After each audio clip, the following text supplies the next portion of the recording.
अरे गंगू, अरे मगरमच्छ के बच्चा काहे पकड़ ले था?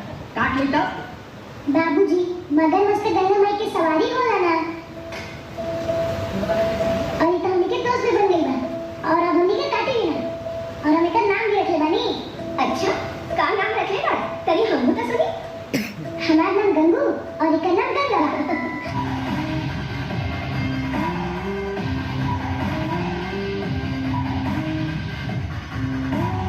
देखिए तो पवन सिंह का नया मूवी हर हर गंगे को आज 20 अक्टूबर को रिलीज कर दिया गया है सभी सिनेमा घरों में, जिसका क्लिप आपने भी आगे देखा होगा, जो कि हर हर गंगे मूवी का ही क्लिप है। आपने थोड़ा सा देखा होगा, पूरा क्लिप मैं नहीं चला सकता हूं कॉपीराइट इशू की वजह से, लेकिन मैंने पूरा मूवी को देखा है। मूवी कैसा है मैं आपको बताऊंगा और आप लोग ज़रूर मूवी जा करके देखिए, क्योंकि मूवी बहुत ही बेहतरीन है और भोजपुरी का अब तक का सबसे बेहतरीन मूवी मुझे लगा हर हर गंगे।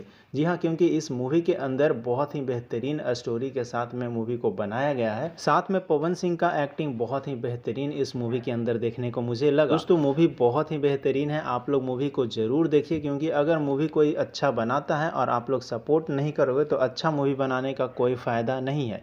इसलिए आप सबसे रिक्वेस्ट करेंगे कि सिनेमा घर में जाइए और आप लोग मूवी को देखिए। और बाकी जिन भाई लोग की तरफ सिनेमा घर में मूवी नहीं लगा है उनके लिए मैं बोलना चाहूँगा कि आप लोग वेट कीजिए, हर सिनेमा घर में पवन सिंह का यह मूवी रिलीज होगा, बस थोड़ा सा टाइम दीजिए आप लोग, ठीक है। बाकी वीडियो अच्छा लगा तो वीडियो को लाइक करके शेयर कर दीजिएगा और इसी प्रकार का बहुत सारा क्लिप मेरे पास अवेलेबल है, तो मैं आप सभी को वीडियो के माध्यम से दिखाते रहूँगा ताकि आप लोग के बीच में एक्साइटमेंट बना रहे। बाकी मिलते हैं हम किसी नए वीडियो के साथ में। धन्यवाद दोस्तों।